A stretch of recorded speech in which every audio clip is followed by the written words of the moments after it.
Hello everyone, my name is Divakar Chaudhary. I got All India Rank 4 in Instrumentation Engineering and All India Rank 86 in Electrical Engineering in GATE 2021 और मैं welcome करता हूँ आप लोगों का इस session में। आज हम लोग बात करेंगे कि आप अपने सिली मिस्टेक्स को कैसे रिड्यूस कर सकते हैं। देखो, जब हम बात करते हैं सिली मिस्टेक्स की तो हमारा सबसे मेन कंसर्न जो होता है टेस्ट सीरीज़ का वो यही होता है कि हम लोग अपने मार्क्स इंप्रूव करें, अपने सिली मिस्टेक्स को रिड्यूस करें। और हर किसी को ये नहीं पता होता कि सिली मिस्टेक को एक्चुअली रिड्यूस कैसे करना है ना। सब लोग बोलते हैं कि सिली मिस्टेक रिड्यूस करो, सिली मिस्टेक रिड्यूस करो, लेकिन कोई ये बहुत कम लोग बताते हैं कि सिली मिस्टेक को एक्चुअली रिड्यूस कैसे करना। ठीक है, तो आज मैं अपने एक्सपीरियंस से कुछ बताऊंगा कि मैंने क्या क्या चीज़ें कुछ करी, और ये भी बताऊंगा कि कैसे इफेक्ट करी है ये सब चीज़ें मेरी रैंक में। आप देख पा रहे हो जो ऑल इंडिया रैंक 4 है वो इसी वजह से है क्योंकि मेरी सिली मिस्टेक बहुत कम थी इंस्ट्रूमेंटेशन के पेपर में, मतलब एकदम नेग्लिजिबल थी बिल्कुल। लेकिन जो इलेक्ट्रिकल का पेपर था उसमें एक दो सिली मिस्टेक हुई हैं, तभी तभी रैंक में 86 दिखाई दे रही है। लेकिन वो होता है, कोई बात नहीं, वो एग्जाम का पार्ट है और होता है। लेकिन आप अपनी सिली मिस्टेक्स को मिनिमाइज करना है आपको। ऐसा नहीं है कि बहुत ज़्यादा सिली मिस्टेक करेंगे। अगर बहुत ज़्यादा सिली मिस्टेक करेंगे तो चांसेस हैं कि आपकी रैंक बहुत पीछे जाएगी और एक एक मार्क्स बहुत आपको कॉस्टली पड़ेगा फिर आपका। देखो, एक एक मार्क्स से आपकी रैंक वो हो जाती है, बहुत पीछे हो जाती है और आपका सिलेक्शन रुक जाता है पीएसयूज में। अभी मैं आप बता देता हूँ अपने बारे में कि अभी पावर ग्रिड का आप देखोगे, पावर ग्रिड की कट ऑफ आ चुकी है। शॉर्ट लिस्टिंग की कट ऑफ आई है, फाइनल सिलेक्शन की तो अभी आई भी नहीं है। तो शॉर्ट लिस्टिंग की कट ऑफ थी 77 मार्क्स, है ना, इलेक्ट्रिकल इंजीनियरिंग में जनरल कैटेगरी में। और जो मेरे मार्क्स थे वो थे 75.67, तो 1.33 से मैं शॉर्ट लिस्ट भी नहीं हुआ हूँ, शॉर्ट लिस्ट भी नहीं हुआ हूँ, सिलेक्शन की तो दूर की बात है। तो ये है कि एक एक मार्क्स आपके बहुत भारी पड़ जाते हैं। खैर, अभी मेरा सिलेक्शन इंडियन ऑयल में हो चुका है तो मैं वहीं पे जा रहा हूँ, वहीं ज्वाइन कर रहा हूँ। तो कोई फ़र्क नहीं पड़ता वैसे कि अब पीसीआईएल में क्या है क्या नहीं, क्योंकि अब मैं कोई इंटरव्यू नहीं देने वाला पीएसयू का। अब मेरा सिलेक्शन इंडियन ऑयल में हो चुका है। मैं वहीं पे अपना स्टार्ट करूँगा करियर और आगे बढ़ चलेंगे। तो आज हम जो बात करेंगे वो बात करेंगे आप सिली मिस्टेक्स को कैसे रिड्यूस कर सकते हैं। तो सिली मिस्टेक कई तरह की होती हैं। आप सिली मिस्टेक्स करते हो रीडिंग में, रीडिंग करने में, क्वेश्चन को रीड करने में आप मिस्टेक कर सकते हो, कैलकुलेशन में आप मिस्टेक कर सकते हो। तो कुछ ऐसी सिली मिस्टेक्स जो कम की जा सकती हैं, उनके बारे में हम लोग बात करेंगे। और कुछ होती है, देखो, ह्यूमन एरर है वो। अ, कुछ सिली मिस्टेक्स तो देखो आपकी गेट एग्जाम में भी होंगी। ऐसा तो नहीं है कि आप पूरा जीरो कर दोगे अपनी सिली मिस्टेक्स, लेकिन मिनिमाइज कर सकते हो। मिनिमाइज मतलब कितना मिनिमाइज कर सकते हो, एक दो तक। इतने तक अगर आपने लिमिट कर लिया एक दो सिली मिस्टेक तक तो चलेगा, कोई दिक्कत वाली बात नहीं है। सिली मिस्टेक हर किसी से होती है, लेकिन टॉपर्स का क्या होता है कि वो अपनी सिली मिस्टेक्स को रिड्यूस कर लेते हैं, मतलब इतना मिनिमाइज कर लेते हैं कि बहुत ज़्यादा फर्क नहीं पड़ता फिर उनके। ठीक है, तो मैं बोलूँगा आप लोग भी इस वीडियो को अगर देख रहे हैं तो पूरा देखना, क्योंकि पूरा देखोगे तो ही आपको समझ में आएगा कि एक्चुअली में चीज़ें कैसे करनी है और क्या कैसे हम अपनी सिली मिस्टेक्स को रिड्यूस करेंगे। तो मैं बात करूंगा टेस्ट सीरीज की भी। टेस्ट सीरीज ही ऐसी वो चीज़ है, देखो, सिली मिस्टेक्स आप टेस्ट सीरीज से ही रिड्यूस करोगे। क्योंकि अगर आप प्रीवियस ईयर क्वेश्चन करते समय टाइम सिली मिस्टेक्स करते हैं तो वहाँ पे उसको इम्प्रूव कर पाना इतना आसान नहीं, काम नहीं है। वहाँ पे बहुत इम्प्रूव कर पाने के लिए तुम्हें बहुत मेहनत करनी पड़ती है। टेस्ट सीरीज में ईजिली हो जाता है क्योंकि टेस्ट सीरीज एक ऐसा टूल है जो आपको आपकी रैंक तक पहुँचाएगा। मतलब जितना भी आप मेहनत करेंगे टेस्ट सीरीज में, वही आपका रिजल्ट तो हो जाएगा गेट एग्जाम में भी। ठीक है, मतलब +-2 हो जाएगा। देखो, अगर आपके मार्क्स अच्छे आ रहे हैं टेस्ट सीरीज में तो आपको कॉन्फिडेंस में रहने की जरूरत है, क्योंकि टेस्ट सीरीज में अगर आपके मार्क्स अच्छे आ रहे हैं तो कॉन्फिडेंस आपको रहेगा, और कॉन्फिडेंस रहेगा तो आप गेट एग्जाम भी निकाल लो। लेकिन एक्सेप्शन केस भी होते हैं कि किसी के टेस्ट सीरीज में बहुत ज़्यादा मार्क्स आ रहे हैं और उसके गेट एग्जाम में कम हो गए, या फिर टेस्ट सीरीज में कम मार्क्स आ रहे हैं और गेट एग्जाम में बहुत ज़्यादा हो गए। तो ये तो एक्सेप्शनल केस हैं, होते हैं, और हर जगह होते हैं। तो लेकिन आपको क्या करना है कि आपको अपने मार्क्स बढ़ाने हैं टेस्ट सीरीज में, सिली मिस्टेक्स को रिड्यूस करना है, पूरा अपने आप को खुद को इम्प्रूव करते जाना है। उसके बाद जो भी होगा देखेंगे, एग्ज़ाम में देखेंगे, एग्ज़ाम को एग्ज़ाम की तरह लेंगे, बिना स्ट्रेस दिए पेपर देंगे फ्रीली। चांसेस हैं कि आपकी गेट में रैंक अच्छी आएगी। ठीक है, तो आज हम बात करेंगे सिली मिस्टेक्स को कैसे रिड्यूस कर सकते हैं। चलिए, मैं उससे पहले मैं अपने बारे में बता देता हूँ, जो लोग नए हैं, मेरे बारे में नहीं जानते हैं। मेरा नाम है दिवाकर चौधरी और मैंने बीटेक किया है इलेक्ट्रिकल इंजीनियरिंग में JSS academy of technical education Noida से। 2020 का पास आउट हूँ मैं, और JSS academy of technical education Noida आता है doctor APJ Abdul Kalam technical university के अंडर। और ये बोलते हैं कि उत्तर प्रदेश का नंबर 1 प्राइवेट कॉलेज है। बोलते हैं, ठीक है जैसा भी है। तो ऑल इंडिया रैंक 4 है मेरी इंस्ट्रूमेंटेशन इंजीनियरिंग में, ऑल इंडिया रैंक 86 है मेरी इलेक्ट्रिकल इंजीनियरिंग में, ये 2021 में। और ये मेरी सेकंड अटेम्प्ट थी, फर्स्ट अटेम्प्ट में मेरी रैंक थी 1630, और वो मैंने 2020 में लिखा था सिर्फ इलेक्ट्रिकल इंजीनियरिंग में। तो 2020 में सिर्फ एक ही एग्ज़ाम लिखा था, क्योंकि उस टाइम तक आईआईटीज़ अलाउ नहीं करती थी कि आप 2 ब्रांच से एग्ज़ाम लिख सकते हैं। ये तो पहली बार हुआ है जो 2021 से हुआ है कि आप 2 ब्रांच के पेपर लिख सकते हैं। और साथ ही साथ 2021 में काफ़ी चेंजेस हुए थे, सिलेबस भी रिवाइज़्ड हुआ था और कुछ नई चीज़ जोड़ी गई थी जिसका नाम था एमएसक्यू, मल्टीपल सेलेक्ट क्वेश्चन। और मल्टीपल सेलेक्ट क्वेश्चन मैं बोलूँगा इलेक्ट्रिकल इंजीनियरिंग के पेपर में एक भी नहीं आया था, और इंस्ट्रूमेंटेशन के पेपर में 3 एमएसक्यू थे, वो भी एक-एक नंबर के, तो बहुत ज़्यादा डिफरेंस क्रिएट नहीं किया वो। लेकिन एमएसक्यू एक ऐसी चीज़ है जो कॉम्पिटिशन को मतलब नल करती है एकदम। मतलब कॉम्पिटिशन वहाँ पे ऐसा है कि अगर वहाँ पे किसी ने 1-2 क्वेश्चन भी सही कर लिए, तो एक अगर 3 क्वेश्चन आते हैं और आपने 1 या 2 भी सही कर लिए, तो आपकी रैंक बहुत अच्छी आएगी। और एमएसक्यू को अगर आपने कर लिया, मतलब एमएसक्यू तो करने ही करने हैं, लेकिन उससे पहले आपको जो बेसिक चीज़ें हैं वो भी करनी है। बेसिक नहीं करोगे तो एमएसक्यू करके बैठ जाओगे तो कोई फ़ायदा नहीं है। तो इसलिए मैं बोलूँगा कि एमएसक्यू अगर आप जा रहे हो अटेम्प्ट करने, तो लास्ट में अटेम्प्ट करना, पहले अपने बेसिक चीज़ें खत्म कर लेना। जो क्वेश्चन आपको आते हैं, जो ईज़ी लग रहे हैं आपको, जो आपको लग रहा है कि आप अगर सोल्व करने बैठोगे तो सोल्व कर लोगे, उनको पहले कर लेना। एमएसक्यू को बाद में अटेम्प्ट करना, लास्ट में अटेम्प्ट करना, क्योंकि वहाँ पे कॉम्पिटिशन बहुत ज़्यादा है नहीं। क्योंकि बहुत सारे लोग हैं, बहुत सारे नहीं मतलब मेजॉरिटी है कि वे क्वेश्चन सही होंगे ही नहीं, मेजॉरिटी पर्सन से। क्योंकि एमएसक्यू ऐसे क्वेश्चन होते हैं जिनको बहुत ज़्यादा नॉलेज होती है, वही लोग सोल्व कर पाते हैं एमएसक्यू को। एग्ज़ाम के अंदर, एग्ज़ाम में देखो प्रेशर बहुत होता है। प्रेशर के टाइम पे एमएसक्यू को सोल्व कर पाना इतना आसान काम नहीं है। मैं बोलूँगा एमएसक्यू को सबसे लास्ट में अटेम्प्ट करिएगा। उससे पहले अपने बेसिक्स की जो भी आपको आता है, जो आपको ईज़ी लग रहे हैं, जो मीडियम लेवल के क्वेश्चन हैं, उनको अटेम्प्ट करने की कोशिश करिएगा। मतलब न्यूमेरिकल आंसर टाइप, और जिनमें ऑप्शंस रहते हैं, मल्टीपल चॉइस क्वेश्चंस, उनको आप अटेम्प्ट करने की कोशिश करिएगा। मैं अपने बारे में बता रहा था, मैं मास्टर्स कर रहा हूँ आईईसी डिज़ाइन में from IT Delhi. IC design मतलब integrated electronics and circuit design.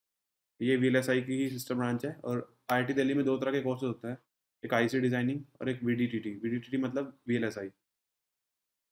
तो वीडीटीटी वीडीटीटी में और आईईसी में फ़र्क ये है कि वीडीटीटी जो है वो स्पॉन्सर्ड कोर्स है, वहाँ पे इंडस्ट्रीज आपको स्पॉन्सर करती हैं, वही लोग आपकी फीस भी भरते हैं, वही लोग आप और आपको एक अपॉर्चुनिटी दे देते हैं आपको कि आप अपने समर सेमेस्टर ब्रेक में आप जा सकते हैं इंटर्नशिप के लिए। और इंटर्नशिप में ही आपको अगर पीपीओ मिल जाता है तो आपको फिर ये है कि आपका फ़ायदा हो जाता है, आपको प्लेसमेंट में बैठने की ज़रूरत नहीं पड़ती है।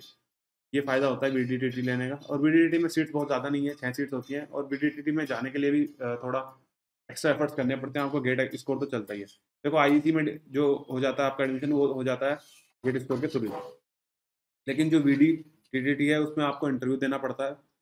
तो इंटरव्यू से पहले पहले आपको गेट एग्जाम देना पड़ेगा, उसके स्कोर के बेसिस पे आप शॉर्ट लिस्ट होंगे, और कट ऑफ बहुत हाई जाती है 900 प्लस। 900 प्लस अगर कट ऑफ जा रही है तो समझ रहे हो ना कि मतलब आप बहुत बहुत ज़्यादा ज़रूरत है आपको चीज़ें। ये मान लीजिए कि 900 अगर आ रही है तो टॉप 30 जनरल कैटेगरी में, टॉप 30 के आसपास रहना पड़ेगा आपको। अगर आप जनरल कैटेगरी के हैं तो वीडीटीटी में अगर आने के लिए आपको टॉप 30 टॉप 20 रैंक चाहिए। तो अगर आप रिजर्व कैटेगरी के हैं तो 100-200 तक भी चल जाएगा, ठीक है। उसके बाद आपका होता है एक एग्ज़ाम होता है, एप्टीट्यूड होता है, उसमें एनालॉग के क्वेश्चन होते हैं, डिजिटल के क्वेश्चन होते हैं, 20 क्वेश्चन होते हैं, और वो सोल्व करके देने पड़ते हैं। उसके बाद जब आप उसकी कट ऑफ बनती है, कट ऑफ बनने के बाद आपको इंटरव्यू के लिए कॉल करते हैं वो लोग, और इंटरव्यू लेते हैं जो इंडस्ट्री आपको स्पॉन्सर्ड कर रही है, जो आपकी सीट्स को स्पॉन्सर कर रही है, वो लोग लेते हैं इंटरव्यू। और साथ में बैठे होते हैं आईआईटी दिल्ली के प्रोफेसर। तो आईआईटी दिल्ली और जो आपके स्पॉन्सर्ड है, वो दोनों मिलकर आपका इंटरव्यू लेते हैं। उसके बाद आपका इंटरव्यू जब हो जाता है, फिर उसके बाद डिसाइड होता है कि क्या आपको वीडीटीटी मिल रहा है या नहीं मिल रहा है, ठीक है। लेकिन वीडीटीटी और आईसी में कोर्स वाइज देखें तो बहुत ज़्यादा क्या, बिल्कुल फ़र्क नहीं है। जो सारे कोर्स हम लोग पढ़ रहे होते हैं आईसी में, वही वीडीटीटी वाले भी पढ़ रहे होते हैं। बहुत ज़्यादा फ़र्क नहीं है, बहुत ज़्यादा मैं बोलूँगा कि मतलब फ़र्क नहीं है, और सिस्टर ब्रांच ही है। और बात करते हैं अभी सिलेक्शन के बारे में आईसीएल के, तो आईसीएल में मेरा सिलेक्शन हो चुका है, और अभी 10 दिन भी नहीं हुए हैं, 10-15-14 को आया था रिजल्ट शायद, ज़्यादा हो गए हैं 10 से तो 14 नवंबर को आया था रिजल्ट, और तब सिलेक्शन हो गया था मेरा। वैसे मेरा इंटरव्यू 28 को था। और आईपीएल में इंटरव्यू जो आपका होता है वो होता है गुरुग्राम में। मतलब मेरा तो गुरुग्राम में था आईआईपीएम में। IIPM गुरुग्राम में। और IELTS के इंटरव्यू चले थे इस साल 1 महीना लगभग।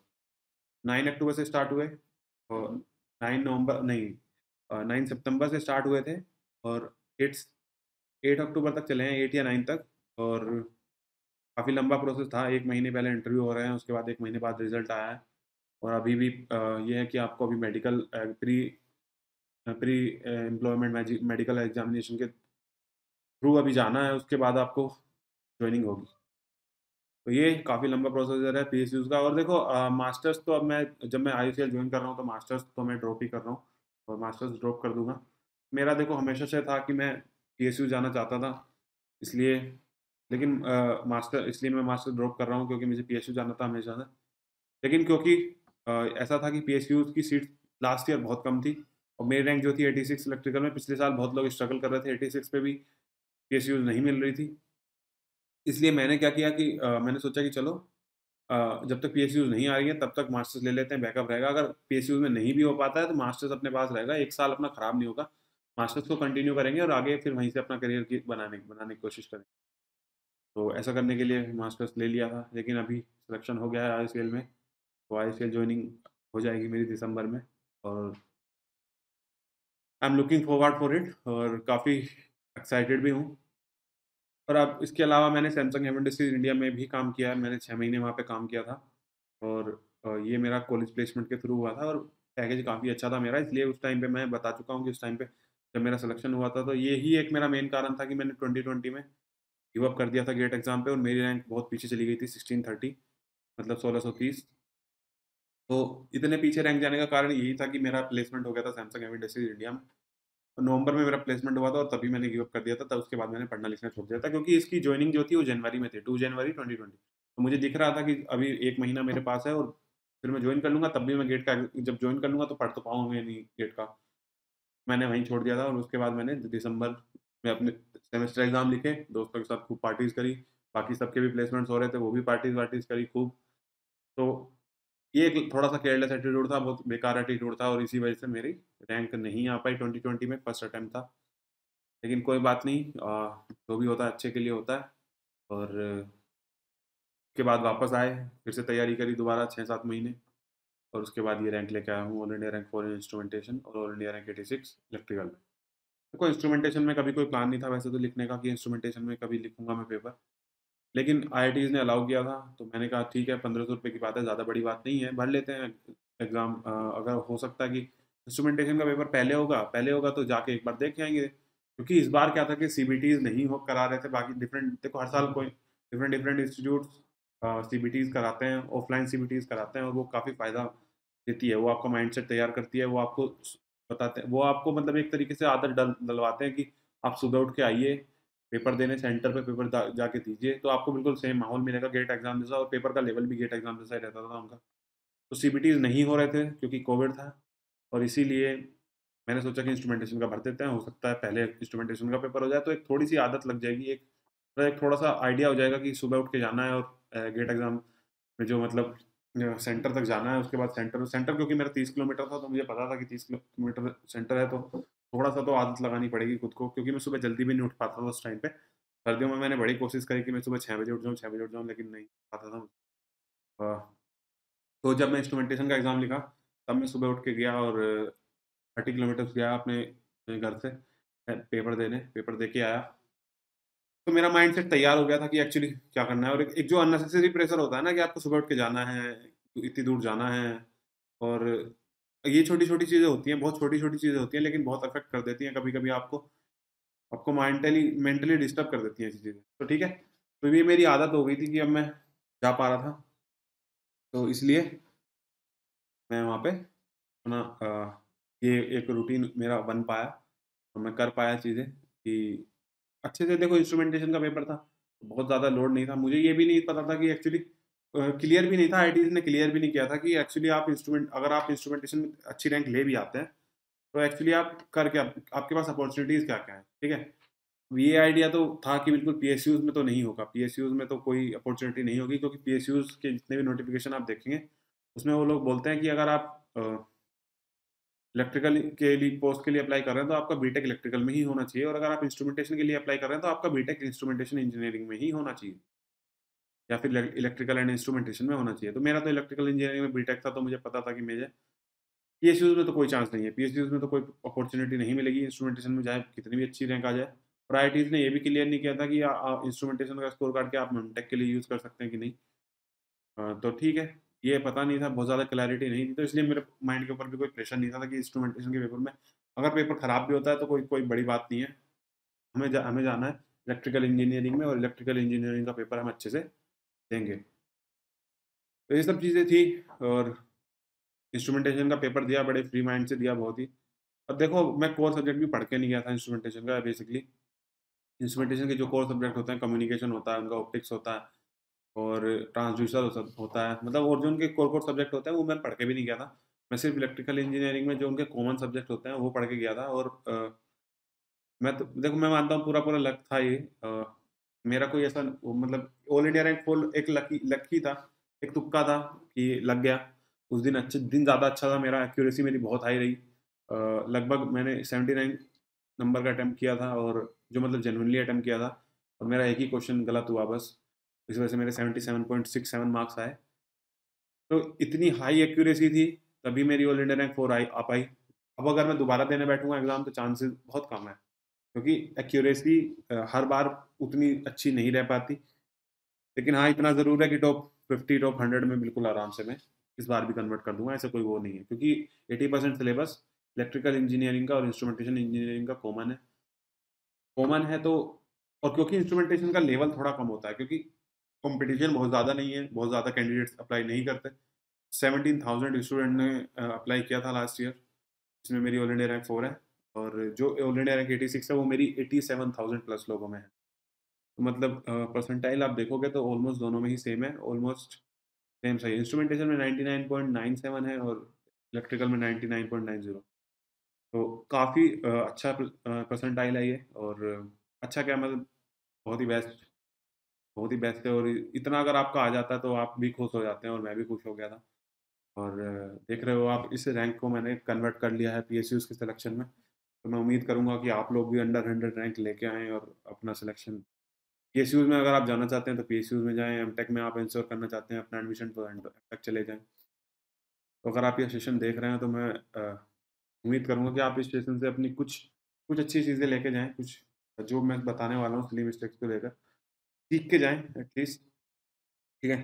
तो मैं आपको एग्ज़ाम्पल के लिए लेके आया हूँ, मतलब बहुत सारे पॉइंट्स लेके आया हूँ, और एग्ज़ाम्पल के तौर पर कि मैंने क्या-क्या गलतियाँ करी हैं, वो सब भी मैं लेके आया हूँ एक बार पूरा इस प्रेज़ेंटेशन के अंदर। तो अभी हम लोग बात करेंगे।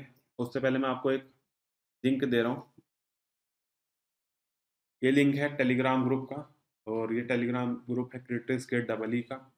इसमें आप लोग जॉइन कर लीजिए, इसका लिंक आपको डिस्क्रिप्शन में मिल जाएगा, ठीक है? तो अगर आप लोग इस लिंक के थ्रू जॉइन करते हैं, तो आप सीधा जाएँगे क्रिटिक्स गेट डबल ई के ग्रुप में, और वहाँ पे अगर आपको कोई भी डाउट्स है, आपको नॉन टेक्निकल डाउट्स हैं, टेक्निकल डाउट्स हैं, आपको प्रैक्टिस स्ट्रैटेजी, कुछ भी आपको डाउट्स हैं, जैसे भी डाउट्स हैं, आप डालिए इस ग्रुप में। इस ग्रुप में बहुत एक्सपीरियंस फैकल्टीज़ हैं, बहुत सारे टॉपर्स भी हैं, बहुत बड़ी कम्युनिटी है ये ग्रुप, और आप लोग जाके ज़रूर एक बार इसको विज़िट करिएगा अगर आप अभी तक जॉइन नहीं हुए हैं इसमें। वैसे तो मोस्टली बहुत सारे लोग जॉइन हो चुके हैं क्रिटिक्स गेट डबल ई में, लेकिन अगर आप अभी भी जॉइन नहीं किए हैं तो कर लीजिए, और इसका लिंक आपको डिस्क्रिप्शन बॉक्स में ज़रूर मिल जाएगा। एक बार डिस्क्रिप्शन बॉक्स खोल के एक बार चेक कर लीजिएगा, वहाँ पे आपको मेरी लाइव क्लासेस जो अनअकैडमी पे चल रही हैं, उसका भी लिंक मिल जाएगा। स्पेशल क्लासेस जो मैं ले रहा हूँ अनअकैडमी पे, वो भी आपको मिल जाएगी। साथ ही साथ आपको मिल जाएगा मेरी अनअकैडमी की प्रोफाइल का लिंक, उसको भी जाके आप विजिट करिए, और मेरी अनअकैडमी की प्रोफाइल को आप फॉलो कर लीजिए। और फॉलो करने से आपको क्या फ़ायदा होगा? फ़ायदा ये होगा कि जब भी मैं नेक्स्ट टाइम लाइव आऊँगा स्पेशल क्लास को लेके, तो आपको नोटिफिकेशन आ जाएगा, और आपको नोटिफिकेशन आ जाएगा तो आप लाइव क्लास ले सकते हैं। और लाइव क्लास लेंगे तो आपको फ़ायदा ये रहेगा कि आप वन टू वन इंटरेक्शन करेंगे, क्योंकि मैं देखो कोई टेक्निकल सब्जेक्ट की नहीं ले रहा हूँ, मैं प्रैक्टिस एंड स्ट्रेटेजी की ही ले रहा हूँ। ये अनअकैडमी का नया इनिशिएटिव है, जिसमें वो लेके आए हैं रीसेंट टॉपर्स को। रीसेंट टॉपर्स देखो, अभी नवंबर, दिसंबर, जनवरी का टाइम है। इस टाइम पे बहुत सारा चांसेस होते हैं कि आप लोग गिव अप कर देंगे। बहुत चांसेस होते हैं, क्योंकि आपके टेस्ट में मार्क्स नहीं आ रहे होते, आपकी सिलेबस कवरेज नहीं हो रही होती, आपके सेमेस्टर एग्जाम भी आ रहे होते हैं।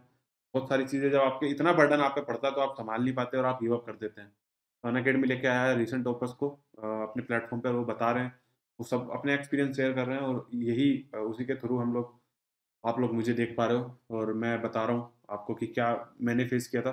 मैंने भी बहुत सारी प्रॉब्लम फेस करी इस टाइम पे देखो, सब प्रॉब्लम फेस करेंगे। दिसंबर जनवरी ऐसा टाइम है जब सब लोग प्रॉब्लम फेस करेंगे ही करेंगे।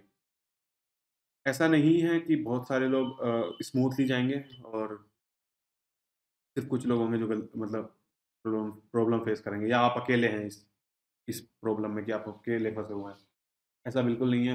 मतलब जितने भी कैंडिडेट गेट एग्जाम लिखने वाले हैं, वो सब लोग सबके सब सेम प्रॉब्लम फेस करेंगे। ठीक है, तो आज हम लोग बात करेंगे सिली मिस्टेक्स को रिड्यूस करने में।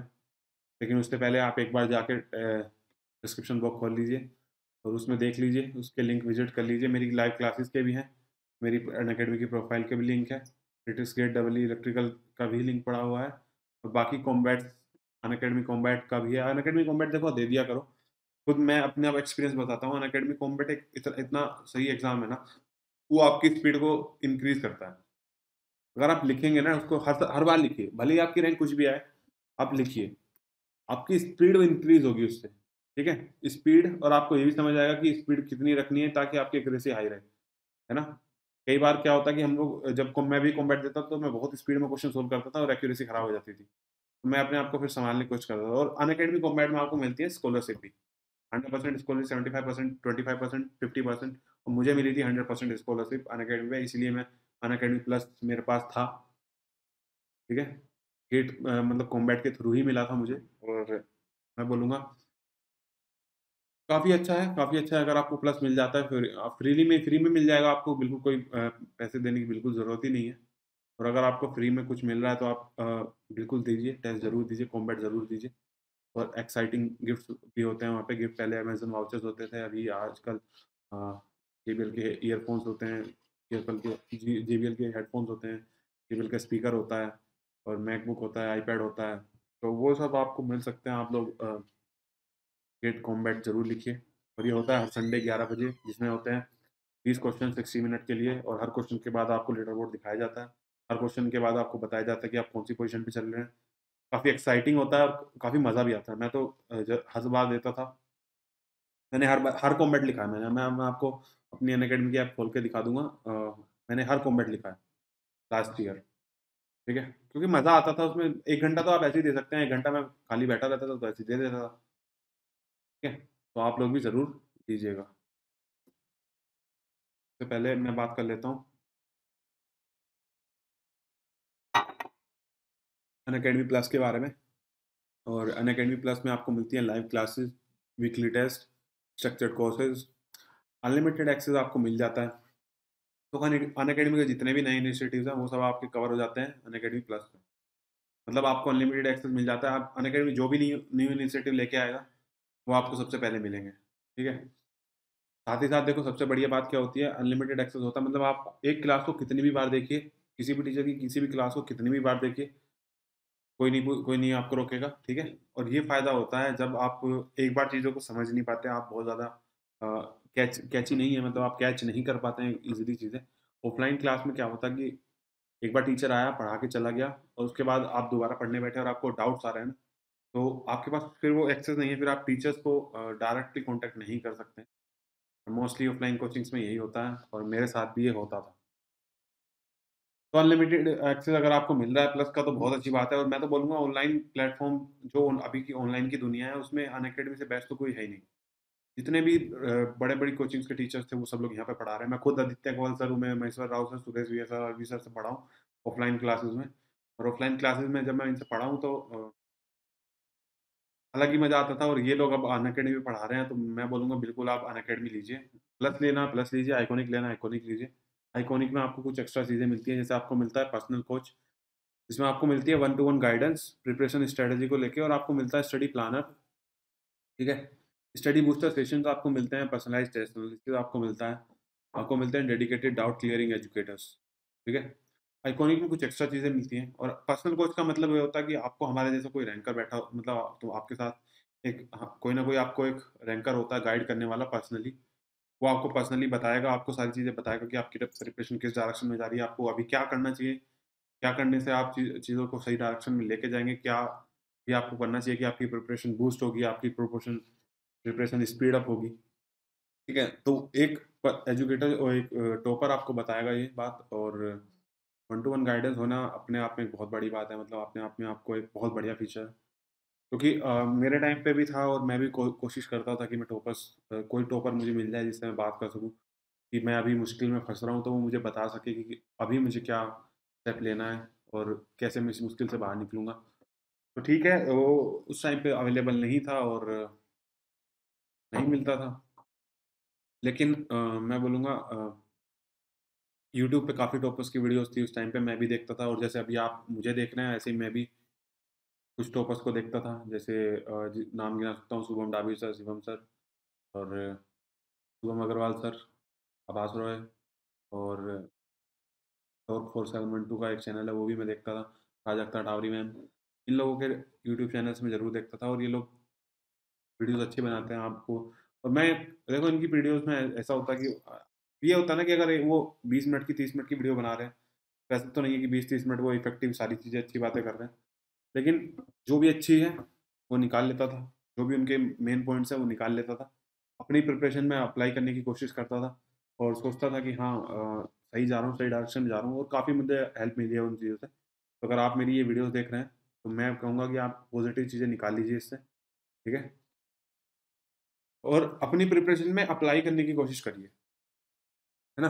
अपनी प्रिपरेशन में आप वही चीज़ें अप्लाई करने की कोशिश करिए जो मैं अभी बता रहा हूँ, और ये एकदम प्रूव फॉर्मूला है। सिली मिस्टेक्स को रिड्यूस करने की ये सबसे बेस्ट तरीका है। मैंने भी इसी तरीके से करी है, आप लोग भी इसी तरीके से कर सकते हैं, और मैं बोलूँगा कि अगर आप यही सारी चीज़ें अप्लाई कर लेते हैं, तो आपकी सिली मिस्टेक काफ़ी हद तक रिड्यूस हो जाएँगी, मतलब 1-2 से ज़्यादा फिर आपकी सिली मिस्टेक किसी एग्ज़ाम में नहीं होंगी। और अगर आप 1-2 तक अपनी सिली मिस्टेक को रिड्यूस कर लिए, तो मैं बोलूँगा आपकी प्रिपरेशन बहुत अच्छी है फिर, और आपको कोई नहीं रोक सकता फिर अंडर 100 या अंडर 10 भी लाने से, ठीक है?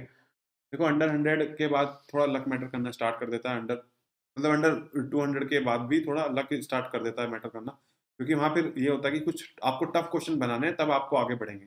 टफ क्वेश्चन बनाना पेपर के अंदर बहुत मुश्किल काम होता है, प्रेशर होता है आपके ऊपर, और वहीं पे कुछ लोग गलतियाँ कर बैठते हैं, और थोड़ा-सा लक भी फ़ेवर नहीं करता कि टफ क्वेश्चन उस सब्जेक्ट से आ जाता है जो थोड़ा उनका वीक होता है। ऐसा कुछ भी हो जाता है कभी-कभी। तो उस वजह से थोड़ा रैंक का सफल हो जाता है, लेकिन टॉप 200 लोग सेम नॉलेज रखते हैं, सेम मेहनत करके आए हुए होते हैं, बस फ़र्क होता है कि उनका दिन कैसा था, ठीक है? मैं भी मानता हूँ कि 86 रैंक मेरी आई है, तो मैं कहीं न कहीं मेरा भी लक था, अच्छा लक था मेरा, ऑल इंडिया रैंक 4 आई है, तो मेरी तो यहाँ पे तो सुपर्ब लक था मेरा, मतलब बहुत सुपर लक था, क्योंकि एक्यूरेसी बहुत हाई रही मेरी उसमें, ठीक है? तो चलिए, ये थे अनअकैडमी प्लस के कुछ फीचर्स और कुछ आइकॉनिक के फीचर्स, और अगर आप इनके प्राइस देखना चाहते हैं, तो ये रहे प्राइस, लेफ्ट साइड में आपको दिख जाएँगे प्लस सब्सक्रिप्शन के प्राइस, और राइट साइड में आपको दिखेंगे आइकॉनिक के। और 24 मंथ, 18 मंथ, 12, 6 और 3, ये सब अवेलेबल हैं प्लस में, और 24, 18, 12 और 6 ये सब अवेलेबल हैं आइकॉनिक सब्सक्रिप्शन में, ठीक है? आप मेरा कोड यूज़ कर सकते हैं DIVAK10, और इसको यूज़ करने पे आपको मिलेगा 10% ऑफ, ठीक है? तो एक बार आप अगर अनअकैडमी ऐप आपने डाउनलोड नहीं करी है, तो आप प्लीज़ डिस्क्रिप्शन बॉक्स में जाके लिंक पे क्लिक करके आप अनअकैडमी ऐप डाउनलोड कर सकते हैं। वहाँ से आपको आप देखो, अनअकैडमी के बहुत सारे फ्री इनिशिएटिव्स में यूट्यूब पे बहुत सारी फ्रीज़ वीडियो आती रहती हैं, हर टाइम आती रहती हैं। तो वो सब आप ज़रूर देखिए, उसके बाद ही आप डिसाइड करिए कि आपको प्लस लेना है कि आइकॉनिक लेना है, जो भी लेना है। लेकिन एक बार अगर आप अभी तक गेट की प्रिपरेशन करने के बारे में सोच रहे हैं, और आप सोच रहे हैं कि क्या बेस्ट रहेगा, तो मैं बोलूँगा आँख बंद करके आप अनअकैडमी की तरफ जा सकते हैं, आँख बंद करके। ठीक है? क्योंकि अभी उनके पास इतने बेस्ट बेस्ट टीचर हैं कि आपको ज़रूरत नहीं पड़ेगी कहीं और जाने की। ठीक है? अगर आप अच्छे से चीज़ें फ़ॉलो करते हैं, तो उन व वही टीचर्स काफ़ी हैं। और देखो, एक एक टीचर तो आपको गाइड कर सकता है। कोई भी प्लेटफ़ॉर्म हो, कैसा भी प्लेटफ़ॉर्म हो, वो आपको गारंटी नहीं दे सकता कि आपकी रैंक आएगी आएगी, ठीक है? ये डिपेंड करता है कि आप कितने एफ़र्ट्स करते हैं। एक कोचिंग जो होती है, या एक प्लेटफ़ॉर्म जो भी होता है जो आपको प्रोवाइड कराता है कंटेंट, उसका काम होता है सिर्फ़ 30% तक आपकी प्रिपरेशन को ले जाना। उसके बाद 30 से आपको 90, 70 और 100 तक ले जाना, आपको मतलब वो खुद ही करना पड़ता है।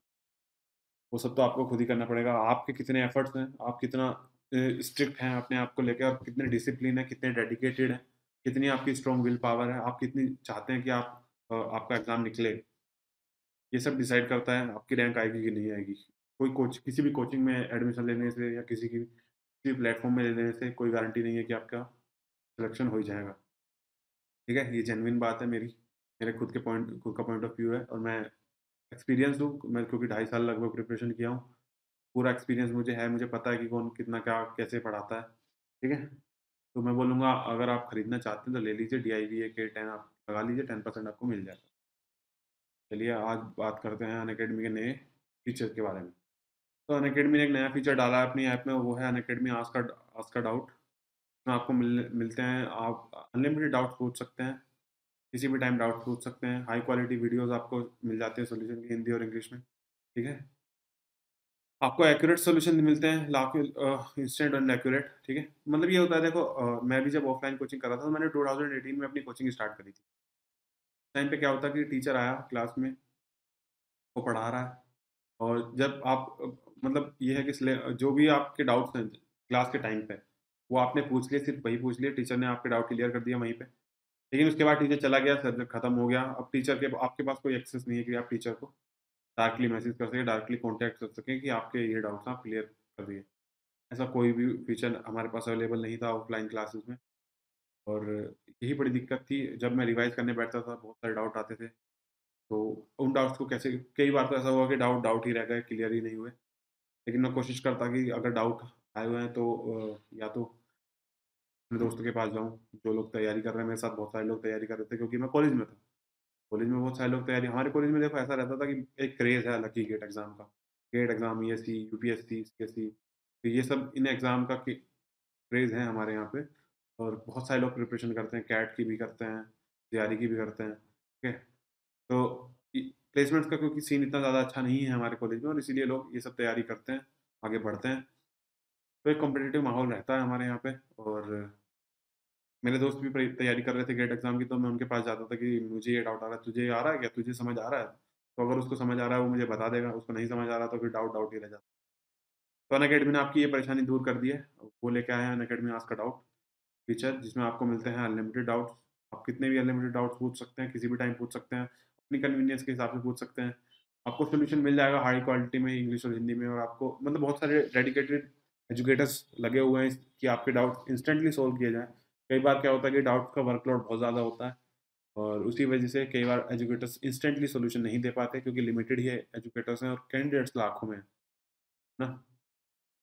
तो हो सकता है कि थोड़ा डिले लगे, लेकिन कोशिश की जाती है कि आप इंस्टेंट सॉल्यूशन मिले, एक्यूरेट सॉल्यूशन मिले, पूरी कोशिश की जाती है। आप इस फीचर का ज़रूर फ़ायदा उठाइएगा। और और मेरी फ्री लाइव क्लासेस चल रही हैं अनअकैडमी पे, जिसमें मैं आपको बता रहा हूँ स्ट्रैटेजीज़, प्रैक्टिस एंड स्ट्रैटेजी, कैसे आप लास्ट 3 मंथ में अपनी स्ट्रैटेजी बना सकते हैं, या आपकी कोई भी जनरल क्वेरी, मैं सिर्फ अपनी बातें नहीं बोल रहा हूँ, आपकी भी सुनने की कोशिश कर रहा हूँ कि आप क्या प्रॉब्लम फेस कर रहे हैं, उसके बाद मैं आपको सॉल्यूशन देने की कोशिश कर रहा हूँ। इसके लिए मैं सेशन बना रहा हूँ, आस्क मी एनीथिंग। ठीक है? तो एक बार जाके डिस्क्रिप्शन बॉक्स में चेक कर लेना, इन लाइव क्लासेस जो भी मैंने स्पेशल क्लासेस ली हुई हैं, इनके लिंक्स पड़े हुए हैं, उनको विज़िट कर लेना, आपको थोड़ा कहीं भी फ़ायदा हो पाए। देखो, मैं चाहता हूँ कि अगर मैंने कोई क्लास ली है, ऐसी कुछ ली है, तो अगर आप इनसे कुछ सीख पाएँ, इनसे कुछ भी इम्प्रूव कर पाएँ अपनी प्रिपरेशन में, मुझे काफ़ी खुशी होगी। देखो, रैंक जो आती है ना, वो किसी भी स्टूडेंट की खुद की होती है, ठीक है? कोई भी आपको गारंटी नहीं कर सकता कि आप ये चीज़ें करेंगे और आपकी रैंक आ जाएगी, है ना? मतलब आपको एक डायरेक्शन ज़रूर दे सकते हैं हम लोग, दौड़ना तो खुद ही है, ठीक है? और मैं वही कोशिश कर रहा हूँ कि डायरेक्शन मिल जाए आपको, अगर आप कहीं फँस रहे हैं, किसी प्रॉब्लम में फँस रहे हैं, तो वहीं पे फँसे ना रहें, उससे निकल के आगे बढ़ें। इसीलिए ये सेशन प्लान कर रहा हूँ। यही प्लान किया मैंने, और आप लोग जाके ज़रूर देखिएगा इनको। आपको लिंक डिस्क्रिप्शन में मिल जाएगा, मेरी प्रोफ़ाइल को आप फ़ॉलो कर लीजिए, आने वाले जितने भी सेशन हैं उनका नोटिफ़िकेशन भी आपको आता रहेगा, और नोटिफ़िकेशन आएगा तो आप जॉइन कर लेना, क्योंकि लाइव क्लास में ही आपकी क्वेरीज़ मैं लाइव ले पाऊँगा, एकदम बता पाऊँगा, क्योंकि अगर आप रिकॉर्डेड देखेंगे तो, और आपकी कोई क्वेरीज़ है तो आप फिर चांसेस नहीं है कि आप अपनी क्वेरीज़ का पूछ पाएँ मुझसे। चलिए हम लोग बात करेंगे अब हमारे आज के टॉपिक के बारे में, कि आप सिली मिस्टेक्स को कैसे रिड्यूस कर सकते हैं, ठीक है? और ये सिली मिस्टेक्स को देखो, रिड्यूस करना बहुत मुश्किल काम नहीं है। बस कंसिस्टेंटली आपको इस पे काम करना होता है। ऐसा नहीं है कि आप आज 1 दिन के अंदर, 1 हफ्ते के अंदर अपनी सारी सिली मिस्टेक्स रिड्यूस कर लोगे, ऐसा तो बिल्कुल भी नहीं, ठीक है? टाइम लगता है, और अच्छी चीज़ों में करने में टाइम लगता है, खुद को टाइम दीजिएगा। और इसका देखो ऐसे ही है, ये वैसा ही है कि आप जिम करने जाते हैं, तो आपको पहले दिन ही नहीं दिखता कि आपकी बॉडी बनने लग रही है, लेकिन आपको 3-4 महीने बाद दिखना स्टार्ट होता है, हाँ, अब मेरी बॉडी बनी है, कुछ चेंज आया है, कुछ अच्छा हुआ है।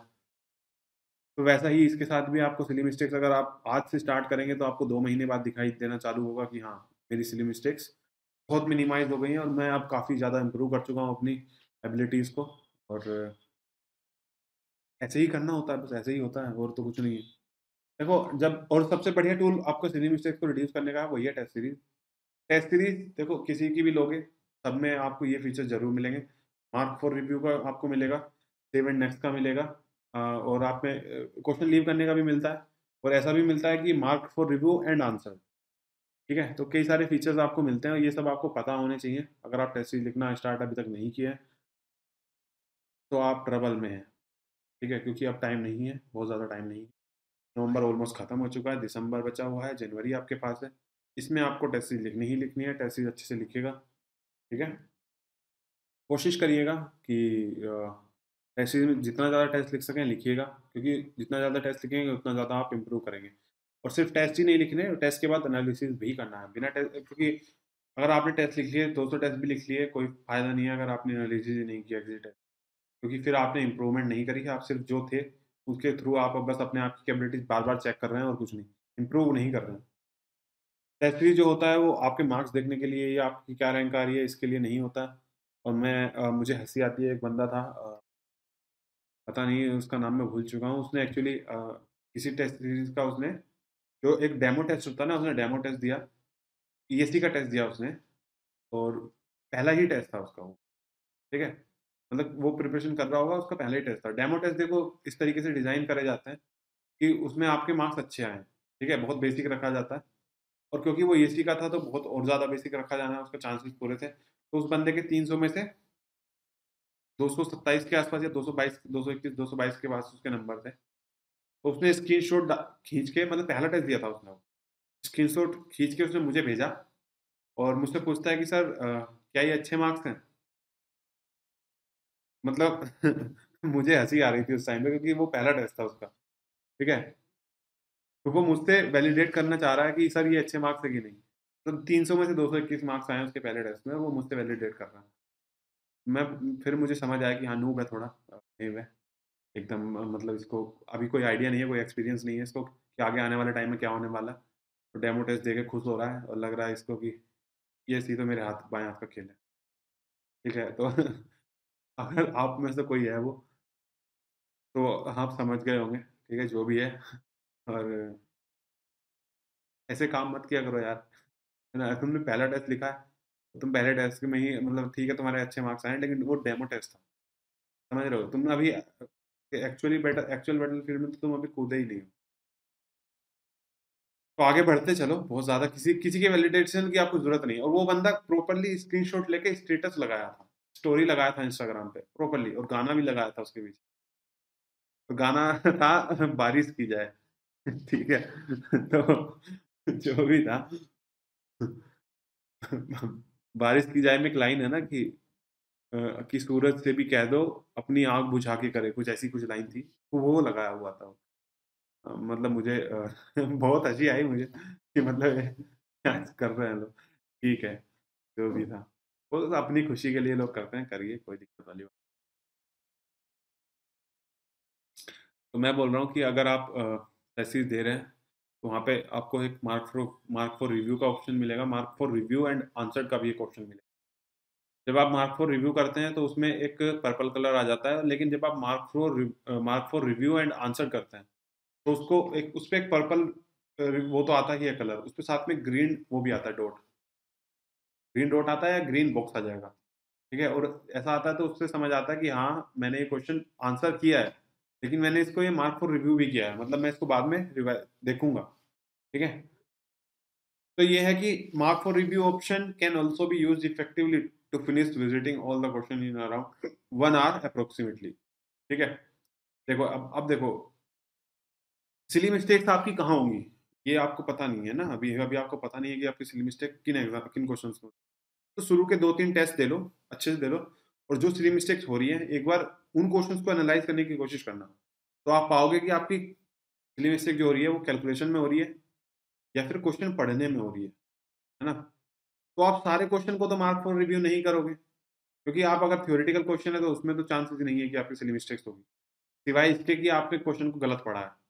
अगर आपने क्वेश्चन गलत पढ़ा है तो ही सिली मिस्टेक होगी। और क्वेश्चन गलत पढ़ने की जो आपकी वो है, आप कोशिश करते हो कि आप जल्दी भागते हो क्वेश्चन के आंसर की तरफ, क्वेश्चन को समझने की आप कोशिश नहीं करते, सीधा जाते हो कि चलो क्वेश्चन के उसकी तरफ भागते हैं, आंसर निकालने की तरफ भागते हो। यही दिक्कत होती है, इसी की वजह से सिली मिस्टेक होती है। ठीक है, तो मैं बोलूंगा जब आप क्वेश्चन शुरू के 2-3 टेस्ट दे रहे हैं तो एक बार कोशिश करिए, एक बार देख लीजिए कि आपकी सिली मिस्टेक एक्चुअली किस टाइप की क्वेश्चंस में हुई हैं।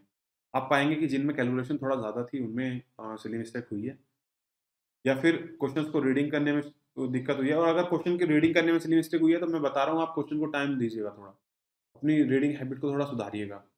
और उसके लिए मैं बोलूँगा आप 30 सेकंड मिनिमम दीजिएगा हर क्वेश्चन को सॉल्व, मतलब स्टार्टिंग में जब आप टेस्ट की स्टार्टिंग में लिख रहे हैं तो 30 सेकंड ज़रूर दीजिएगा। और 30 सेकंड देंगे तो फ़ायदा ये है कि धीरे-धीरे आपको हैबिट हो जाएगी और आप वही क्वेश्चन जो आप 30 सेकंड में पढ़ रहे थे वो 20 सेकंड में भी पढ़ेंगे कुछ टाइम बाद। और 20 सेकंड में पढ़-पढ़ के भी आप अपने सिली मिस्टेक्स को बिल्कुल रिड्यूस कर लेंगे। ठीक है? तो ये तो होता है आपको रीडिंग करने वाली जो सिली मिस्टेक्स हैं उनको कैसे अवॉइड करना है। आपकी जो कैलकुलेशन मिस्टेक है उनको हम बताते हैं कैसे करेंगे, कैसे रिव्यू। तो जो आपकी कैलकुलेशन जहाँ आपको लग रहा है ना कि ज़्यादा है, तो उनको एक बार आप क्या करो कि mark for review and answer कर दो, मतलब आंसर भी दे दो और मार्क फॉर रिव्यू भी उस क्वेश्चन को कर दो। और उसके बाद आगे बढ़ो। ठीक है? And if you are habituated to complete paper in 2 hours 45 minutes or 3 hours, speed up, you will leave no time for revision. अगर आपको आदत है कि आप लास्ट के 3 घंटे में ही पूरे 3 घंटे लेते हैं तभी आपका पेपर कंप्लीट होता है, या आप 2 घंटे 45 मिनट लेते हैं तभी आपका पेपर कंप्लीट होता है, तो प्लीज़ स्पीड अप करिए। और क्योंकि देखो गेट एग्जाम में 65 क्वेश्चन होते हैं और हर ऐसे क्वेश्चन बहुत सारे होते हैं जिनको आप सिर्फ देखते ही आंसर लगा देते हैं। तो मैं बोलूँगा 3 घंटे बहुत ज़्यादा टाइम है, 3 घंटे काफ़ी ज़्यादा टाइम है, 2.5 घंटे में पेपर हो जाता है। पेपर अगर टफ है थोड़ा तो थोड़ा टाइम लगता है, लेकिन अगर ईज़ी और मॉडरेट है तो 2.5 घंटे में पेपर पूरा, एक बार आप विज़िट कर लेते हो पूरा। ठीक है? तो अगर नहीं कर पा रहे हो तो थोड़ा स्पीड अप करिएगा, अपनी स्पीड को थोड़ा बढ़ाइएगा। क्योंकि लास्ट के मैं बोलूँगा 15 से 20 मिनट आपको रखने हैं रिवीजन के लिए। और रिवीजन कैसे क्वेश्चंस को करना है जो आपने mark for review and answer किए हैं। यानी मतलब आपको जो कैलकुलेशन मिस्टेक हुई है, सिली मिस्टेक्स हुई है, जिनमें कैलकुलेशन थोड़ा ज़्यादा है ना, उन्हीं क्वेश्चन को मार्क फॉर रिव्यू करिएगा। तीसरा पॉइंट है maintaining the rough work clear and understandable possibly in order. तो मैं बोलूँगा कि एक जो आपको रफ शीट आती है ना, जो भी स्क्रिबल शीट देते हैं गेट एग्जाम में, कई कई सेंटर में होता है कि एक ही शीट मिलेगी आपको, दूसरी नहीं मिलेगी। और कई सेंटर में होता है कि आपको कितनी भी शीट ले लीजिए आप। तो मेरे सेंटर में ऐसा था कि मैं 2 या 3 शीट ले सकता था, जितनी लेनी है ले सकता था। मैंने इसीलिए 2 यूज़ करी थी। ठीक है? और क्योंकि बहुत बड़ी सीट होती है वो, आराम से आप गेट एग्ज़ाम पूरा का पूरा उसी एक ही शीट में ख़त्म कर सकते हैं। लेकिन मैंने क्या किया, मैंने 2 शीट में ख़त्म किया। क्यों? क्योंकि मैं बहुत साफ-साफ और खुला-खुला लिख रहा था, क्योंकि मुझे पता था कि मैं 2020 में ये गलतियाँ करके आया हूँ। मैंने एक शीट ही में पेपर किया था और मैंने काफ़ी सिली मिस्टेक करी थी। तो इस बार बहुत खुला-खुला लिखूँगा, बहुत साफ-साफ लिखूँगा और कौन-सा क्वेश्चन कहाँ कर रहा हूँ वो भी लिखूँगा। पहले पेज पे अगर कोई क्वेश्चन कर रहा हूँ तो उसका क्वेश्चन नंबर डालूँगा और सिर्फ़ एक पेज पे एक ही क्वेश्चन करूँगा और कैलकुलेशन बहुत साफ-साफ करूँगा। ऐसा करने से ये होगा कि मेरी जो कैलकुलेशन मिस्टेक थी बहुत रिड्यूस हो गई। ठीक है? और पॉसिबली जब ये होगा ना कि आप रिवीजन करने आएँगे, जो mark for review and answer question है, जब आप वापस लौटेंगे तो आपको क्वेश्चन नंबर दिखेगा, उसके बाद आप धीरे से उसको चेक करेंगे, तो हो सकता है कि आप कैलकुलेशन मिस्टेक पकड़ जाएँ, क्योंकि आप दोबारा चेक कर रहे हैं। अब आपका माइंड फ्रीली आप नया क्वेश्चन देख रहे हैं वो, और आपने सॉल्यूशन देख चुके हैं आप, तो आप आराम से पकड़ पाएँगे गलती। ठीक है? चलिए, develop a habit of finishing the paper in 2.5 hours in every test and make an habit of having 30 minutes। देखो 30 मिनट्स भी रख सकते हो, 20 मिनट्स भी रख सकते हो, डिपेंड करता है कि आप कितनी स्पीड अपनी बढ़ा पा रहे हो। अगर आप स्पीड बढ़ा पा रहे हो, 2.5 घंटे में पेपर खत्म कर पा रहे हो, तो आप 30 मिनट रखिए रिवीजन के लिए। 2.5 घंटे में नहीं खत्म कर पा रहे हो तो 2 घंटे 40 मिनट पर रोक दीजिए, उसके बाद आपको 30 मिनट रिवीजन के लिए रखना। देखो आपको एक टफ कॉल लेनी पड़ेगी। सेकंड पॉइंट यही है, in the last 20 minutes you need to take the tough call of revising versus not answered not attempted questions. Last के 20 मिनट में आपको डिसाइड करना है कि जो आपने ये जो सिली मिस्टेक्स हैं उनको रिविजिट करना है। हो सकता है आप सिली मिस्टेक कुछ पकड़ लाएँ और आपके आंसर मार्क्स बढ़ जाएँ, या फिर आपको जो आंसर आपने अभी तक अटेम्प्ट जो क्वेश्चन आपने अभी तक अटेम्प्ट नहीं किए हैं या आंसर नहीं किया है, उनको आपको सोल्व करना है लास्ट के 20 मिनट्स में, ठीक है? तो ये टफ कॉल आपको लेनी पड़ेगी, और मैं क्या सजेस्ट करूँगा अपने एक्सपीरियंस से, वो भी मैं बताता हूँ, ठीक है? क्योंकि मैंने वही गलती करी है और उसी वजह से मेरी 86 रैंक है, वरना मैं टॉप 10 में भी हो सकता था। कोई वो नहीं है, इलेक्ट्रिकल इंजीनियरिंग में मैं टॉप 10 में भी आराम से हो सकता था। गलती क्या हुई है? वही हुई है कि लास्ट के 20 मिनट्स में मैंने नए क्वेश्चन करने की तरफ गया, बजाय मैंने जो सिली मिस्टेक करी थी उनको रिड्यूस करने की। तो मैं आप हैबिट बनाइए, क्योंकि देखो मुझे भी कभी कोई ये हैबिट मैं बनाया नहीं, ये वाली हैबिट नहीं बनाया कि लास्ट में रिविज़िट करना है। ये हैबिट मैं तभी बनाता था जब मेरे पेपर बहुत ईज़ी होता था, पेपर को मैं ढाई घंटे में या डेढ़ 2 घंटे में ही खत्म कर लेता था, तब मैं रिविज़िट करता था। लेकिन मेरा कई बार होता था कि पेपर थोड़ा टफ है, मीडियम लेवल का है, तो मैं 2 घंटे 40 मिनट, 2 घंटे 45 मिनट तक जा रहा हूँ, उसके 15 मिनट में फिर भी मैं और नए क्वेश्चन करने की तरफ ही गया। ये वाली स्ट्रैटेजी ये वाली हैबिट नहीं बन पाई मेरी। तो मैं बोलूँगा आप हैबिट बना लो इसको। मैंने ये गलती करी है, मुझसे सीख के आगे बढ़ो, ठीक है? खुद गलती करोगे, फिर आप एक्सपीरियंस लोगे, तो आपको फिर नेक्स्ट ईयर ही चांस मिलेगा, ठीक है? अपनी गलती सुधारने का। मैं थोड़ा लकी था कि मेरे ज़्यादा अच्छे मार्क्स आ गए थे, इसलिए 86 तक ही गई मेरी रैंक, और ज़्यादा पीछे नहीं गई। वरना ये 86 से 286 भी पहुँच सकती थी, कुछ पता नहीं है, ठीक है? Having at least 15 to 20 minutes in the end for revision and having a habit of not chasing undone question that time will definitely help you. ठीक है, अगर आप ये टफ कॉल लेना सीख जाते हैं कि मैं नए क्वेश्चन नहीं अटेम्प्ट करूँगा, मैं रिवीजन करूँगा लास्ट के, तो जो भी मैंने mark for review and answer किए हैं, या फिर जो भी मार्क फॉर रिव्यू क्वेश्चंस हैं उनको करने की कोशिश करूँगा, है ना? बाकी अनडन क्वेश्चन, बाकी सारे जो मैं क्वेश्चन आंसर ही नहीं किए हैं उनको छोड़ दूँगा, उनके नए क्वेश्चन बनाने की कोशिश नहीं करूँगा। कोशिश करूँगा कि जो क्वेश्चन मैंने mark for review and answer किए हैं, उन्हीं को रिविज़िट करूँ और 1 आध 2 सिली मिस्टेक पकड़ भी लूँ, ठीक है? तो बहुत फ़ायदा हो जाएगा। तो सबसे पहले ज़रूरी है कि आपको ये जान लेना कि which type of questions do we perform silly mistakes. सबसे पहले ज़रूरी तो ये है कि आप सिली मिस्टेक करते कहाँ हैं, ये आपको जानना बहुत ज़रूरी है। So generally, what I noticed in my attempt is that I perform silly mistake in question that involves calculation. ठीक है? While silly mistakes in theoretical questions are less likely to happen, except those in which no true or incorrect has been asked. So for that, read the question properly. ये बात मैं पहले ही बता चुका हूँ कि आपको क्वेश्चन बहुत आराम से रीड करना है, ठीक है? रीड करने की डालर डालेंगे तो आपको समझ आएगा कि आप देखो, रीड करने की डालर डालेंगे तो आपको जो कई बार क्या होता है कि आप पढ़ रहे होते हैं, इनकरेक्ट को करेक्ट पढ़ रहे होते हैं, नो ट्रू को ट्रू पढ़ रहे होते हैं। ये होता है कि आप क्वेश्चन को जल्दी-जल्दी रीड करने की कोशिश कर रहे हैं, आंसर लगाने की कोशिश कर रहे हैं। तो मैं बोलूँगा प्लीज़ आराम से क्वेश्चन को पढ़िएगा, 30 सेकंड्स आप अभी से देना स्टार्ट कीजिए। धीरे-धीरे आपको स लगेगा कि आप 20 सेकंड में भी आराम से पढ़ पा रहे हैं, आप सी सारी चीज़ें अच्छे से कवर कर पा रहे हैं, ठीक है? और ऐसा अगर आप कर लेंगे, तो मैं बोलूँगा आपकी काफ़ी सारी जो सिली मिस्टेक्स हैं रीडिंग करने वाली, वो खत्म हो जाएगी, पूरी के तरीके से खत्म हो जाएगी। ये वाली चीज़ पूरी तरीके से खत्म की जा सकती है, ये वाली सिली मिस्टेक पूरी तरीके से खत्म की जा सकती है अगर आप क्वेश्चन को अच्छे से रीड करते हैं। दूसरा मैं बता चुका हूँ कि आप सिली मिस्टेक्स जो आपकी होती हैं वो कैलकुलेशन में बहुत ज़्यादा होती है, जहाँ पे बहुत ज़्यादा कैलकुलेशन होती है, ठीक है? तो the prime objective is to know which type of question we need to revise in the last 20। तो ऐसे क्वेश्चन जिनमें बहुत ज़्यादा कैलकुलेशन इन्वॉल्व है, उनको आप mark for review and answer कर लीजिए, ठीक है? उन क्वेश्चन को मार्क फॉर रिव्यू कर लीजिए एंड आंसर कर लीजिए, तो आपको एक पर्पल कलर दिखेगा, उस पे ग्रीन डॉट भी दिखेगा या ग्रीन बॉक्स दिखेगा। तो वो क्वेश्चन होता है mark for review and answer. तो आपको लास्ट 20 मिनट्स में वही क्वेश्चन एक बार रिविज़िट करने हैं। एक बार रिवीजन जो है उन्हीं क्वेश्चंस का करना है, और किसी क्वेश्चंस की करने की आपको ज़रूरत नहीं है, ठीक है? ऐसे टाइम बचेगा। How I use mark for review and answered option, इस बारे में बात करेंगे। मैंने ये ऑप्शन बहुत आराम से यूज़ किया है। कई बार मुझे बहुत फ़ायदा भी हुआ है ये, ठीक है? बहुत बार तो ऐसा होता था कि रिवीजन करने का टाइम नहीं मिल पा रहा, लेकिन कई बार क्या होता था कि रिवीजन करने का मेरे पास टाइम है ना? क्योंकि पेपर हर बार अलग होता था। देखो कि टेस्ट सीरीज़ में हम देखेंगे कि पेपर हर बार अलग होता था। कई बार होता था कि पेपर ईज़ी है, बहुत ज़्यादा आसान है पेपर है, तो मैं उसको 2 घंटे में या ढाई घंटे में ख़त्म कर ले रहा हूँ। तब मैं रिवीज़न करने की कोशिश करता था, ठीक है? कई बार क्वेश्चन थोड़ा ज़्यादा अच्छे मीडियम मीडियम लेवल के आ गए हैं, तो उस टाइम पे 2 घंटे 40 मिनट लग जा रहे हैं। तब भी मैं 20 मिनट में रिवाइज करने की पूरी कोशिश करता था। लेकिन जब पेपर टफ होता था तब मैं क्वेश्चन रिवाइज करना बहुत अवॉइड ही करता था, और अवॉइड करने की वजह से ही मेरे मार्क्स थोड़े से कम आए। बहुत सिली मिस्टेक्स मैंने करी थी, वो मैं रिड्यूस नहीं कर पाया। लेकिन मैंने इस ऑप्शन का बहुत अच्छे से यूज़ किया था पैसेज में अपने, mark for review and answered. और गेट एग्जाम में भी मैंने 2-4 क्वेश्चन में ऐसा किया है। और मैंने एक सिली मिस्टेक पकड़ी थी, एक सिली मिस्टेक अपनी पकड़ी थी, कंट्रोल सिस्टम के क्वेश्चन में था, और रेशियो निकालना था उसमें।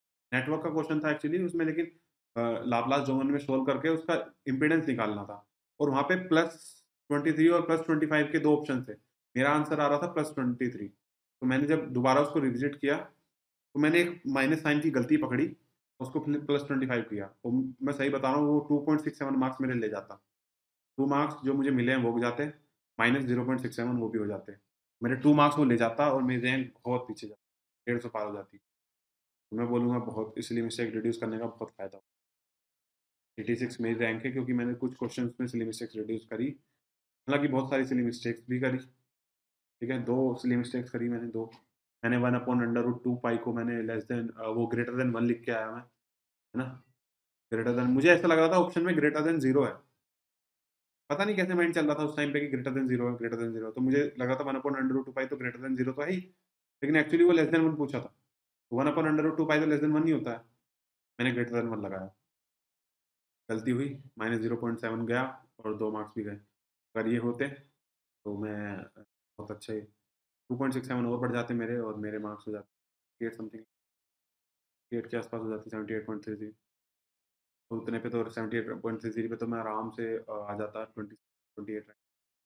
लेकिन ठीक है, कोई बात नहीं, होता है, लाइफ का पार्ट है, एग्ज़ाम का पार्ट है, चलते रहता है। ठीक है? तो after answering A question having calculation, I marked it for review instead of save and next and was shown as marked for review and answer. ठीक है? देखो, अगर कैलकुलेशन बहुत ज़्यादा इन्वॉल्व है, तो उसको सेव एंड नेक्स्ट मत करिए। सेव एंड नेक्स्ट करते हैं तो आपको ग्रीन आ जाता है, और ग्रीन का मतलब है आपका आंसर आ चुका है, खत्म बात। ठीक है? ऐसा मत करिए, अगर बहुत ज़्यादा कैलकुलेशन इन्वॉल्व है तो उसको मार्क फॉर रिव्यू ही करिए। आंसर ज़रूर दीजिए उसका, लेकिन मार्क फॉर रिव्यू करिए। उसके बाद आगे बढ़िए। So basically at the end I had a clear idea of how many question I need to review. ऐसा करेंगे तो आपको बहुत ज़्यादा क्वेश्चन नहीं मिलेंगे, 15 से 16 क्वेश्चन ऐसे मिलेंगे, जिनको आपको रिविजिट करने की ज़रूरत है। और लास्ट के 20 मिनट में 15-16 क्वेश्चन आराम से रिविजिट किए जा सकते हैं। 1 मिनट के अंदर आराम से आप देख सकते हैं कौन क्या कैलकुलेशन आपने करी थी। अगर आपने रफ शीट अपनी मेंटेन करके रखी है, प्रॉपर ऑर्डर में, आपने आपको क्वेश्चन नंबर पता है, आप पेज पे लिखते हैं क्वेश्चन नंबर, उसके बाद क्वेश्चन सोल्व करते हैं, तो क्लियर आइडिया आपको है। ठीक है? समझ रहे हो? तो आप बहुत जल्दी-जल्दी आप मतलब 1 मिनट अगर आप पर क्वेश्चन भी देंगे तो 1 मिनट लगेगी नहीं, 30 सेकंड्स में ही आपको पता चल जाएगा कि कैलकुलेशन में कोई मिस्टेक नहीं है, आप सही किए हो। ठीक है? तो आपने सिली मिस्टेक, और आप सिली मिस्टेक हुई हुई भी होगी तो आप वहाँ से उसको उठा लेंगे, तो सही कर लेंगे, और आपके मार्क्स इंक्रीज़ हो जाएँगे। और सबसे ज़रूरी पॉइंट यही है, now maintaining rough sheet in proper order will help in viewing the calculation of the question and reviewing it quickly instead of spending 1 minute searching for the solution. अगर आपने rough state नहीं करी है maintain अच्छे से, तो जब आप रिवीजन करने आएँगे तो आप तो पहले वो देखते रहेंगे कि आपने सॉल्यूशन कहाँ किया था, इस क्वेश्चन का सॉल्यूशन कहाँ किया था, ठीक है? और 1 मिनट से ज़्यादा तो आप इसी को सर्च करने में लगा देंगे, और यही दिक्कत हो गई, यहीं पे आपका टाइम चला गया। यही छोटी-छोटी चीज़ें हैं, यही छोटी-छोटी चीज़ें आपकी बहुत सारी रैंक आपकी रैंक को बहुत पीछे कर देती हैं, ठीक है? क्योंकि कॉम्पिटिशन बहुत बहुत ज़बरदस्त कॉम्पिटिशन है गेट एग्ज़ाम के अंदर। नेक टू नेक कॉम्पिटिशन है, मतलब कट थ्रोट एकदम, कोई आपने आपने मौका दिया, कोई भी आपका गला काट जाएगा, ठीक है? तो ये मौके मत देना। और कैलकुलेशन अगर आप शीट को एक प्रॉपर्ली यार लिखोगे, कोई दिक्कत थोड़ी ना है ना? प्रॉपर्ली आप लिखो ना, मेंटेन करके रखना शीट, हर क्वेश्चन पे लिखना कि ये क्वेश्चन सोल्व किया है और ये कैलकुलेशन है। एक पेज पे एक ही क्वेश्चन सोल्व करना, और साफ-साफ सोल्व करना। साफ-साफ करोगे तो बहुत ज़्यादा दिक्कत नहीं होगी, ठीक है? तो मैं क्यों इंसिस्ट कर रहा हूँ कि आप 20 मिनट्स को सिर्फ उसमें ही रिवीजन कीजिए, बजाय नए क्वेश्चन अटेम्प्ट करने के। मैं इसलिए इंसिस्ट कर रहा हूँ, एग्ज़ाम्पल मैं आपको दे रहा हूँ, ठीक है? सपोज़ आप करते हैं, आप तुम रिवाइज़ करते हो, तुमने 3 सिली मिस्टेक्स पकड़ ली, 2 मार्क्स के क्वेश्चन में, ठीक है? ये एमसीक्यू होना चाहिए, एमओसीक्यू है, सॉरी। तो एमसीक्यू होना चाहिए, तो 2 एमसीक्यू क्वेश्चन है, 1 एनएटी टाइप क्वेश्चन है।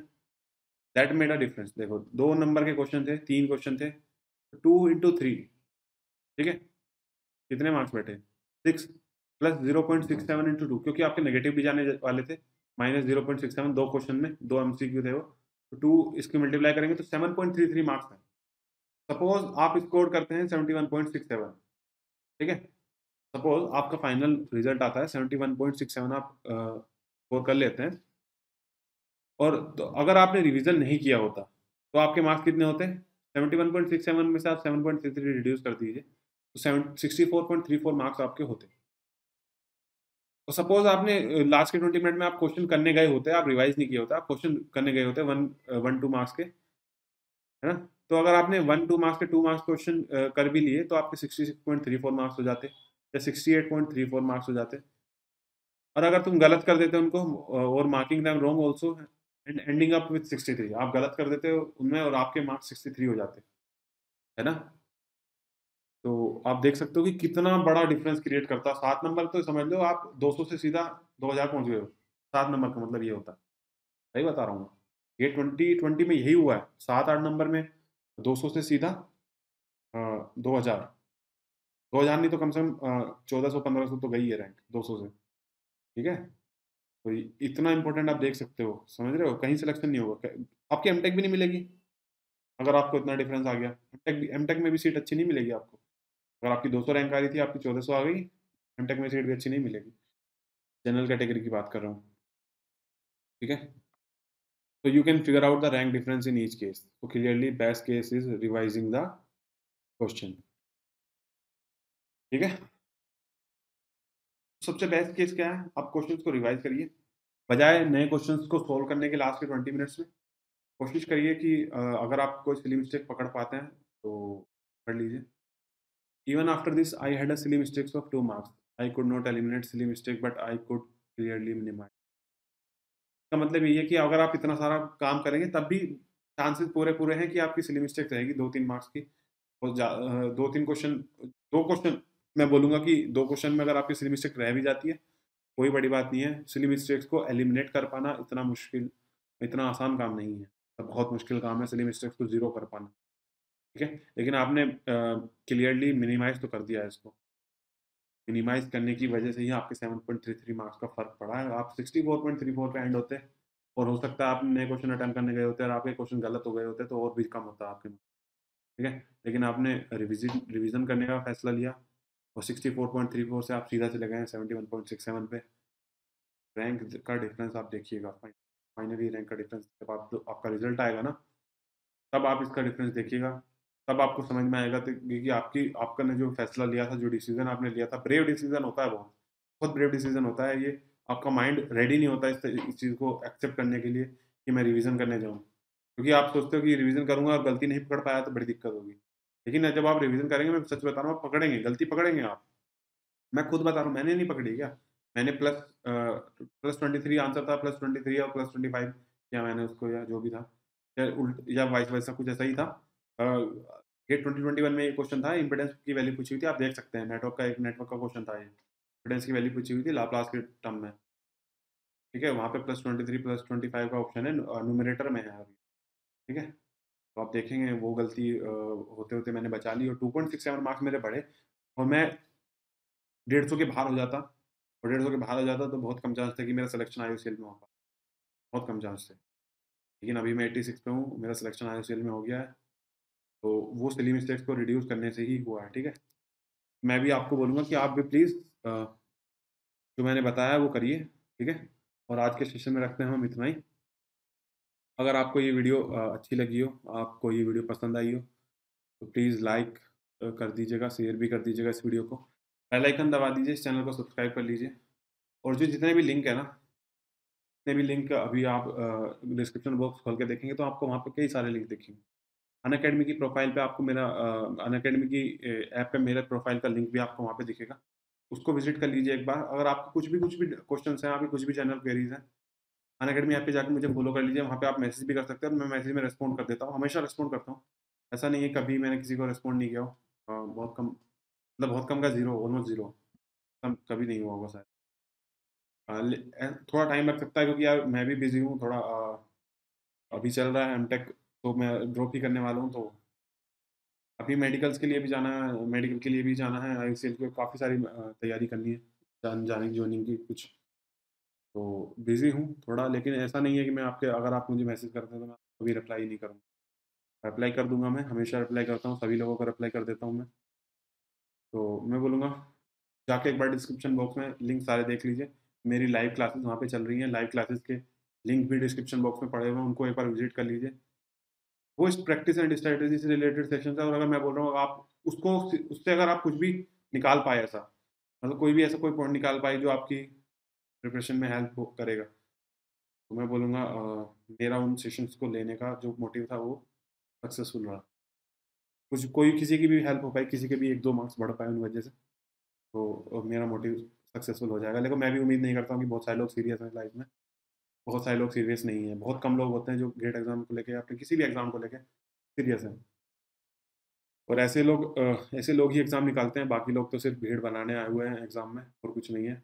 अगर 87,000 इलेक्ट्रिकल में दे रहे हैं तो मैं बोलूँगा सिर्फ़ 2 से 3,000 से 4,000 लोग ही हैं जो सीरियसली अटेम्प्ट कर रहे हैं। बाकी तो सब मज़े ले रहे हैं। ठीक है? मैं उम्मीद नहीं करता हूँ बाकी सब लोगों से, लेकिन अगर किसी का भी फ़ायदा हो पाता है, किसी भी का भी ऐसे फ़ायदा हो पाता है, तो मेरे लिए बहुत अच्छी की बात होगी। तो आज के सेशन में इतना ही रखते हैं। डिस्क्रिप्शन बॉक्स से सारे लिंक एक बार चेक कर लेना, टेलीग्राम ग्रुप भी ज्वाइन कर लेना क्रिटिक्स का, ठीक है? अनअकैडमी ऐप डाउनलोड कर लेना, अगर आप अनअकैडमी पे नए हो, तो आप या अनअकैडमी ऐप डाउनलोड नहीं किए हो, मेरा कोड यूज़ करके आप DIVAK10 आप अनअकैडमी ऐप के अंदर जा सकते हैं। फ्री कंटेंट देख सकते हैं, जितना भी फ्री कंटेंट अनअकैडमी का है, सारा आपको फ्री दिख सकता है। फ्री बहुत सारे इनिशिएटिव हैं अनअकैडमी के, बहुत हेल्पफुल रहते हैं, तो वो भी आप देख सकते हैं, ठीक है? चलिए आज का सेशन यहीं पे ख़त्म करते हैं और मिलेंगे नेक्स्ट सेशन में, तब तक के लिए tata bye bye, let's crack it.